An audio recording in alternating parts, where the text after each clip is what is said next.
The instant the boys entered the checkpoint, they found 11 people sprawled out everywhere. Some sat on the floor and others stood against the walls. There was a healing machine to the right. A man in a dark gray jacket was speaking with someone behind the counter to the left. He had spiky red hair. An Abra sat upon the counter, eyes shut in content.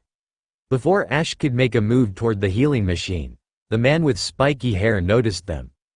"Ah, I thought you two might show up," he said, not just because of what they said, but because of the commotion outside. "Well, I'm glad you came in any case." "It wasn't you who sent that message, right?" Michael questioned. The man nodded in confirmation. "That was those crooks," said the man. "They barged right into the mountain and took over the first area. Managed to do it without alerting areas 2 through 10. I figured it was you who scared them off. They went running a few minutes ago." Michael nodded. The man turned to Ash and held out his hand. "Name's Vander," he said. "Nice to meet you." Ash nodded and freed a hand from holding the sleeping Pikachu in his arms to shake Vander's hand. "He's the aura reader, isn't he?" Vander asked. "Ash, right?" "Yeah," said Ash. "You've got a special power, Ash," said Vander. "I met a person like you 5 years ago when this all happened last. She had the same ability. She could see the auras of Pokémon." "My power goes even further," said Ash. "I can purify Pokémon at will." Vander nodded. "I heard about that," said Vander. "It's quite impressive." "It is," said Michael, "though I think he could use a bit of training." "Yeah," said Ash. "Muck has never been on a journey with me. And Ledyba's still a new addition. They'll both need some work." "I was thinking you need a bit of training yourself," said Michael, almost narrowing his eyes. "Your Pokémon are strong enough. That Muck has some pretty powerful moves. Pikachu, I can tell, is pretty strong. And Ledyba was a shadow Pokémon. I think she's got enough strength to hold her own. But you brought 2 Pokémon to the Orre region thinking things were going to go all right. I think that's enough to say that you need some help." "What are you trying to say?" Ash said, suddenly offended. "I'm just saying you probably should have planned ahead," said Michael, crossing his arms. "Didn't Professor Crane tell you how dangerous of a task this was going to be?" "No, and you didn't either," said Ash defensively. Michael thought for a moment. "I thought you'd catch on," he said, "and then pull out something big once you figured out that this is no laughing matter. But the professor didn't tell you how dangerous this is. Gosh, he needs to stop doing things behind our backs." "No need to get mad at Ash," said Vander. "He's never been around these parts. But I'll confirm it. Cypher is no laughing matter at all. Shadow Pokémon are powerful beings. It's been confirmed that even purified shadow Pokémon are a force to be reckoned with. It's a lingering effect that the professor has been studying," said Michael, taking the reins. "The experience of being a shadow Pokémon has an extreme effect on the Pokémon's abilities. Have you heard of Pokerus?" Ash shook his head. "It's a virus that causes immense growth in a Pokémon's abilities," said Michael. "Going through the process of having the heart closed and being turned into a fighting machine is like having Pokerus, about 5 times over. Basically makes Pokémon really strong," said Vander, "like we've been saying." "So Ledyba is stronger than the average Pokémon," said Ash, looking for confirmation. Michael nodded. "There may be drawbacks that we haven't seen yet," said Michael. "You have to be careful with her." After a brief pause, Vander's eyes moved to Pikachu. "You two must be bruised after that fight," said Vander. "I can get your Pokémon healed." "Yes, please," said Ash, handing his Pokéballs to Vander. Michael handed his over as well. Ash followed behind Vander as he walked over to the healing machine. He put the 5 Pokéballs in the machine. Then he took Pikachu and put him on top. The machine whirred to life. 5 seconds later, Pikachu's eyes popped open and he jumped to Ash's arms. "Pikachu," Ash cried. "I'm so glad you're all right."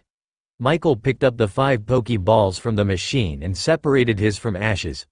Pikachu jumped to Ash's shoulder and Ash took his Pokéballs from Michael. "Now you two are headed down south to the desert, right?" Vander said. "Well, I heard them saying that their so-called secret lab isn't far from Mount Battle. I have a hunch that that's where you'll find the professor." "Right," said Ash. "Let's go." Michael stopped him before he could turn around. "Hold on," said Michael, "I want to battle you first." "I thought we didn't have time for that kind of stuff," said Ash, "not that I wouldn't accept." "Come on then," said Michael. "What good is rushing things if the end result is disastrous?" Ash stared in confusion. "Vander, would mind judging?" Michael asked as he walked to the red machine by the healing machine. "My pleasure," said Vander. "All of you, please come watch." Michael finished doing what he was doing on the red machine. He seemed to be switching his Pokémon around, and then the people in the room got up from where they were and followed the three of them outside. 2-on-2 double battle, said Michael. "I won't use Ursaring, just to be fair." "And I won't use, you'll use whomever you so choose," said Michael. "Ursaring is overpowered. Your Pokémon are all of nearly equal strength." Ash was silenced as they split and took their positions on the battlefield. Vander took his position and the trainers of Area 1 watched from the bridge connecting Zone 10 and the checkpoint. "This will be a 2-on-2 double battle," Vander called. "Each trainer will use 2 Pokémon and the battle will be over when both Pokémon on one side are unable to continue. In addition, Michael faces a Pokémon restriction. He may not use his Ursaring. Is this understood?" Both Michael and Ash nodded. Pikachu gave a determined look. "Begin," Vander called. Michael threw his 2 Pokéballs out unannounced. From them appeared a Numel and a Yanma. Ash thought for a few seconds about Michael's decision. He hadn't seen Michael use these 2 Pokémon yet. As a matter of fact, he thought he had seen Michael catch them on the zone that Ursaring had charged with Giga Impact. Perhaps these Pokémon were the ones he had just switched with the red machine. Ash thought he saw a feral sort of look in each of their eyes. As he reached for Leddyba and Muck's Pokéballs, he tried to activate his aura abilities, but they weren't working for him. Just his luck that they only seemed to work when he didn't really need them to. "Muck. Leddyba," Ash called. "I choose you." The 2 Pokémon popped out battle ready onto the platform. Michael narrowed his eyes blatantly. Ash didn't seem to notice. "Leddyba, Mach Punch on Numel." Leddyba responded immediately with a lightning-fast movement, spanning the gap between the 2 sides within seconds. Before she could punch, Michael called out his first move. "Yanma, Shadow Rush," he said calmly. Yanma was in front of Numel faster than Ash's eyes could see. The Yanma slammed into Leddyba and she was back over to Ash's side. Ash's suspicions were confirmed. Michael was using Shadow Pokémon. "Leddyba, Mach Punch on Numel again," Ash called. "Muck, use Sludge Bomb to cover Leddyba." Leddyba sped toward Numel again and Muck shot balls of poisonous energy around her so that she might be protected. "Shadow Rush," said Michael again. Yanma charged straight into the storm of poison and hit Leddyba again. In spite of taking hits from many of the sludge bomb pellets, it seemed fine. Leddyba got right back up again, ready to continue fighting. "Numel, use Shadow Wave," said Michael. Numel glared at its opponents and let out a bellowing cry. Then, several waves of shadowy energy burst toward Leddyba and Muck. "Muck, protect," Ash called. Muck put of the green barrier around the 2 of them just in time. "Yanma, Shadow Rush on Leddyba," Michael called. Yanma rushed forward again. The barrier of Protect went away just as Yanma was closing in. Leddyba took the hit and fell to the ground. Ash was forced to recall her. "You did great," he said softly. He looked up at Michael. Ash was at a clear disadvantage. 2 Shadow Pokémon versus just 1 normal Pokémon. Pikachu whimpered nervously. "It'll be all right, buddy," Ash said reassuringly. "Your move," said Michael. Ash stared for a few moments. He had 2 moves left. One of them might be particularly useful if he could get close to the Numel. "Use Sludge Wave," Ash called. Muck let loose a wave of poisonous energy at the opposing Pokémon. Michael smirked. "Shadow Rush." Yanma charged forward to attack Muck again, only to find that Muck was nowhere to be seen. Yanma turned around and around, its 360 vision doing nothing to help it find the missing Pokémon. "What?" Michael looked across the swamped battlefield. Muck was indeed nowhere to be seen. Giga Drain! Ash yelled. Muck suddenly burst from the poison on the ground 2 feet from the Numel and began draining the Pokémon's energy. Michael almost let out a smile. Yanma, Shadow Panic, he said. Yanma beat its wings and shadowy aura circled Muck. Muck's Giga Drain suddenly stopped as confusion came upon the Pokémon. Muck, hang in there, Ash called.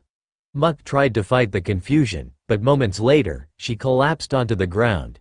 In her confusion, she had sucked her own energy dry. Muck and Leddyba are both unable to battle. Vander called, the victory goes to Michael. The trainers recalled their Pokémon and Michael walked over to Ash. I'll at least say you're not helpless, said Michael, folding his arms, but do you understand what we're up against now? Ash nodded. Good, said Michael, we should get going. Vander, who had been watching, nodded. Good luck you two, said Vander, and be careful. Especially you Ash. They were saying something about a powerful Pikachu and how its trainer was a danger to their plans. Something in Ash's mind suddenly clicked. As they were waved off by the trainers of Area 1, he suddenly knew why Cypher was after him. You figured something out, didn't you? Said Michael as they exited the lobby. Yeah, how did you know? Ash asked. Michael turned. You were quiet the whole way down, said Michael, what's going on? I think I know why they're targeting me, said Ash. Michael almost laughed. I think we all do, said Michael, don't worry. You'll be fine.